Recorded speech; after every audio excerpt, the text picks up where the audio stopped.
Olá pessoal, bom dia, boa tarde, boa noite a todos os senhores que são inscritos no nosso canal Anotações de Processo Civil. Se você ainda não é, eu sou o professor Arthur Vieira e depois que eu concluí o meu doutorado em Direito Processual, eu resolvi me dedicar a esses veículos de comunicação para que eu pudesse transmitir aos senhores conhecimento jurídico de qualidade e de forma gratuita. Aqui eu vou pontuar o meu e-mail de contato para que eventuais interessados possam estabelecer um contato mais direto. Inclusive, nós podemos eventualmente considerar a hipótese de publicar um artigo científico em conjunto, tá certo? Bom, gostaria de pontuar também com os senhores o nosso canal no YouTube. Se você ainda não é inscrito, basta clicar no ícone do livro que fica no canto inferior do vídeo para que você se inscreva. Sugiro também que você clique no ícone do sininho para que você possa ativar as notificações dos vídeos que são constantemente disponibilizados por aqui.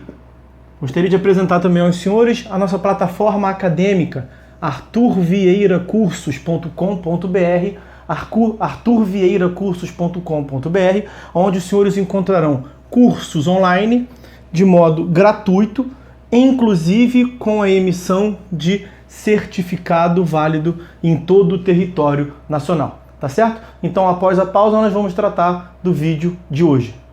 Então, amigos, no vídeo de hoje, nós vamos dar prosseguimento à análise do nosso livro Anotações de Processo Civil. Nós estamos nos encaminhando para concluir a terceira parte do livro, que trata sobre os processos nos tribunais.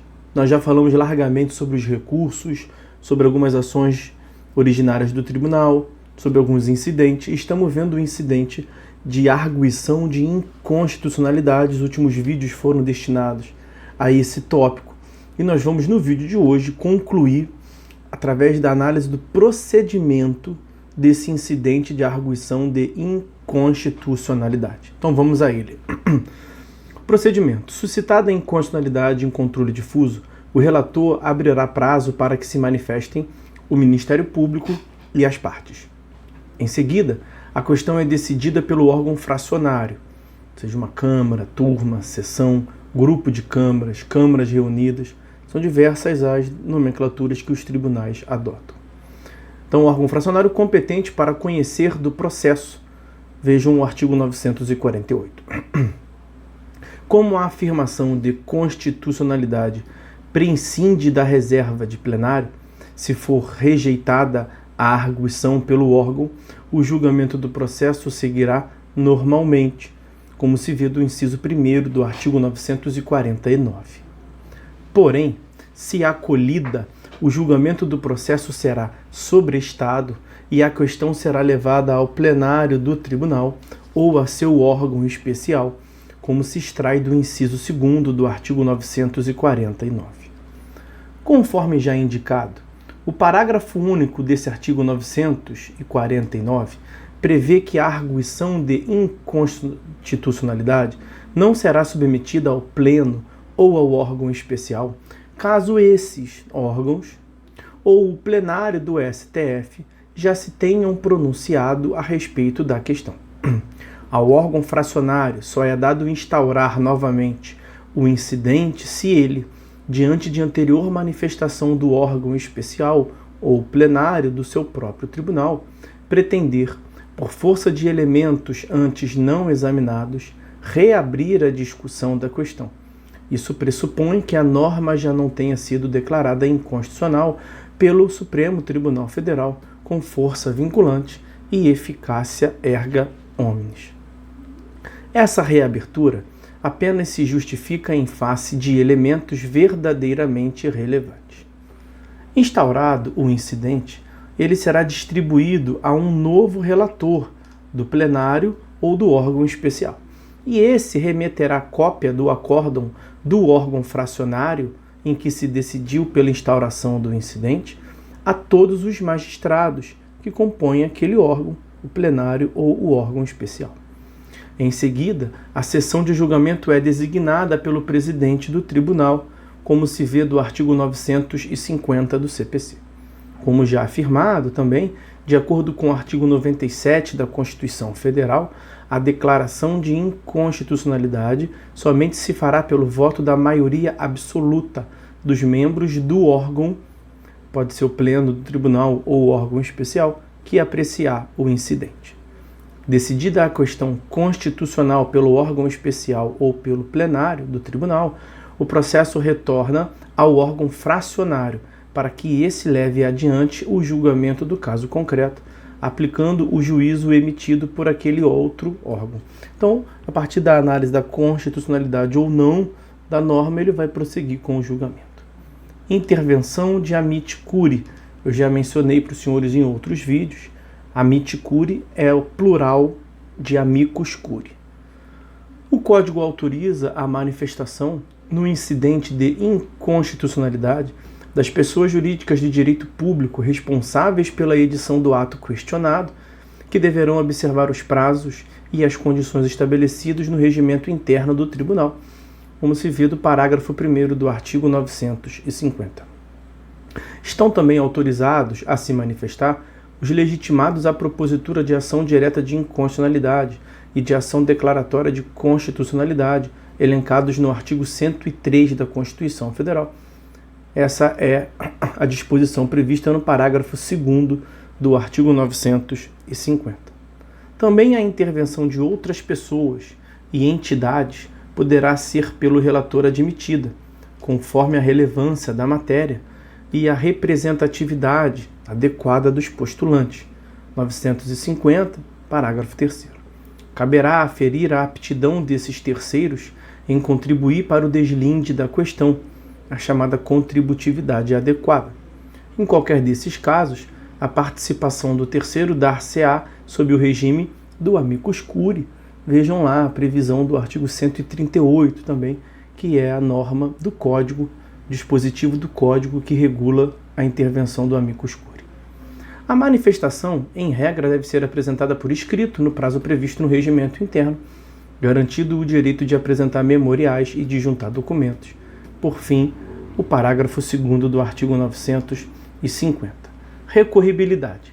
Ainda antes da vigência do atual CPC, o Código de 2015, o Supremo Tribunal Federal editou o enunciado de número 513 de sua súmula de jurisprudência predominante com o seguinte teor: a decisão que enseja a interposição de recurso ordinário ou extraordinário não é a do plenário, que resolve o incidente de inconstitucionalidade, mas a do órgão, câmaras, grupos ou turmas, que completa o julgamento do feito, decidindo o mérito, portanto, da controvérsia. Essa diretriz tende a continuar sendo aplicada. Vale dizer, a decisão do incidente em si mesma não admite recurso. Esse será cabível, o recurso, depois contra o acórdão proferido pelo órgão fracionário no julgamento da causa principal.